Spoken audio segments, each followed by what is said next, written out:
আজকে আমি আপনাদের জন্য একটা চিকেন ভুনার রেসিপি নিয়ে এসেছি। তাহলে চিকেন ভুনার রেসিপির জন্য কি কি উপকরণ লাগে চলুন দেখা যাক। আমি আজকে চিকেন ভুনার জন্য এখানে নিয়েছি 1 বাটি চিকেন। এটাকে আমি ভালো করে ধুয়ে রেখেছি। আর এখানে নিয়েছি সর্ষের তেল, নিয়েছি শুকনো মরিচ বাটা, নিয়েছি হলুদ গুঁড়ো, নিয়েছি জিরা গুঁড়ো, নিয়েছি লবণ, নিয়েছি আদা বাটা, নিয়েছি রসুন বাটা, নিয়েছি টেস্টি সস, নিয়েছি গরম মশলা গুঁড়ো, ম্যাগি মশলা, নিয়েছি বাদাম, কাজু বাদাম আর পোস্ত বাটা, নিয়েছি পেঁয়াজ কুচি, নিয়েছি টমেটো সস, আর এখানে নিয়েছি একটু চিনি, তেজপাতা, এলাচ, জয়ত্রী, আর নিয়েছি দারচিনি, আর নিয়েছি সাদা তেল। চলুন এখন আমরা রান্নার কাজে চলে যাই। এখন কড়াইয়ে দিচ্ছি সাদা তেল। এর মধ্যে এখন আমি চিকেনটা ভেজে নেব, কারণ সাদা তেলে চিকেন ভাজলে ভাজাটা অনেক সুন্দর হবে। এখন আমি দিয়ে দিচ্ছি লবণ। আমি আগে চিকেনটাকে একটু লবণ মেখে রেখেছি, আর এটাকে এখন আমি তেলে ভেজে নিচ্ছি।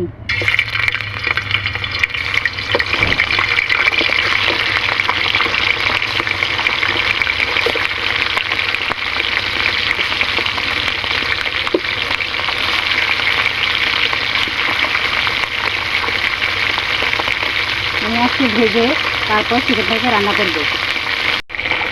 আমার এখন একটু ভাজা হয়ে গেছে, এখন আমি আরেকটু উল্টে দিচ্ছি।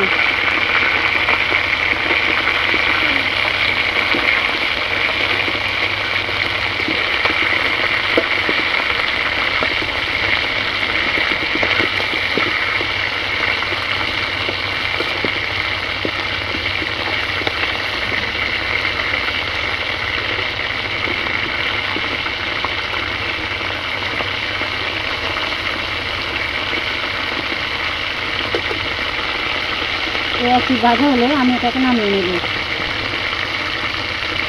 এখন আমার চিকেনগুলো ভাজা হয়ে গেছে, এখন এটাকে আমি তুলে নিচ্ছি।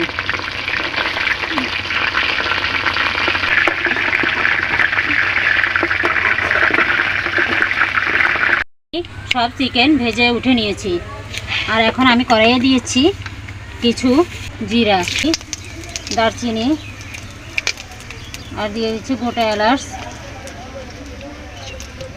দিয়ে দিচ্ছি জয়ত্রী, আর দিচ্ছি লং, কয়টা তেজপাতা। এর মধ্যে দিয়ে দিচ্ছি আমি পেঁয়াজ কুচি। এখন এর মধ্যে আমি দিচ্ছি একটু সর্ষের তেল। আমি তেলটা আগে দিতে ভুলে গিয়েছি, সেজন্য এখন দিচ্ছি। এখন তেলটা একটু গরম হলে আমি পেঁয়াজটা একটু নেড়ে দিচ্ছি।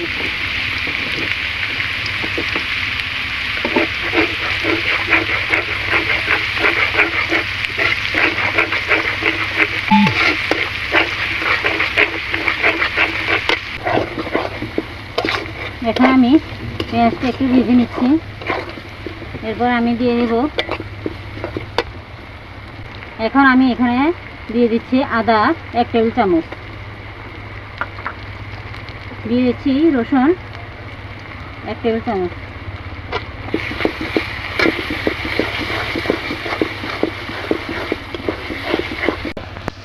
এখন লবণ দিচ্ছি আমি স্বাদ মতো 1 টেবিল চামচে, আর দিয়ে দিচ্ছি বাটা শুকনো মরিচ 2 টেবিল চামচ। এই মরিচটা একটু ঝাল কম, সেজন্য আমি 2 টেবিল চামচ দিয়েছি।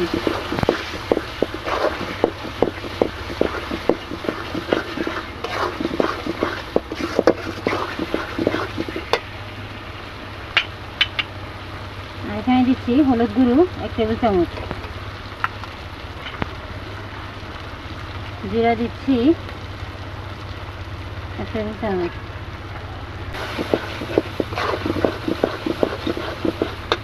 আর বাদাম পোস্ত বাটা দিয়ে দিচ্ছি 1 টেবিল চামচ। আর এর মধ্যে এখন আমি একটু দিয়ে দিচ্ছি জল।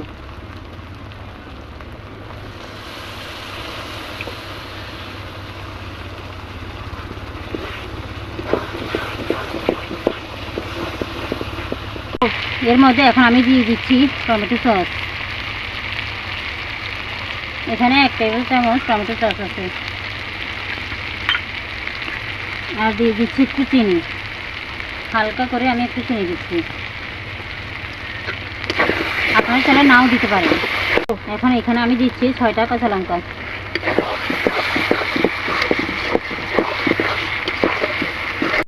এখন আমার মশলাটা কষানো হয়ে গেছে। এখন আমি এর মধ্যে দিয়ে দিচ্ছি ভেজে রাখা চিকেন।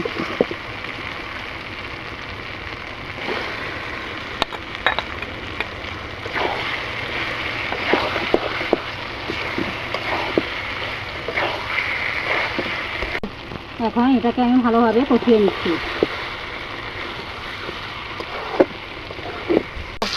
এখন এর মধ্যে আমি দিয়ে দিচ্ছি জল।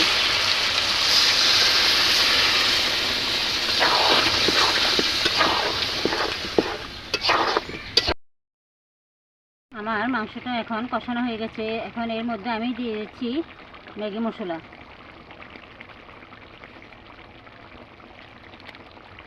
এখন আমি সামান্য পরিমাণে দিচ্ছি টেস্টি সল্ট আর দিয়ে দিচ্ছি গরম মশলার গুঁড়ো।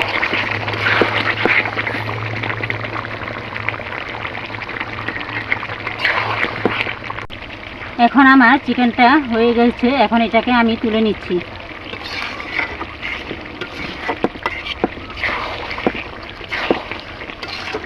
আমি এটাকে বাটির মধ্যে তুলে নিচ্ছি।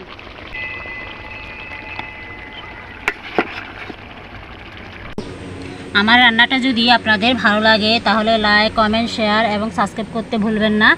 সবাই আমার পাশে থাকবেন আর সবাইকে জানাই ধন্যবাদ।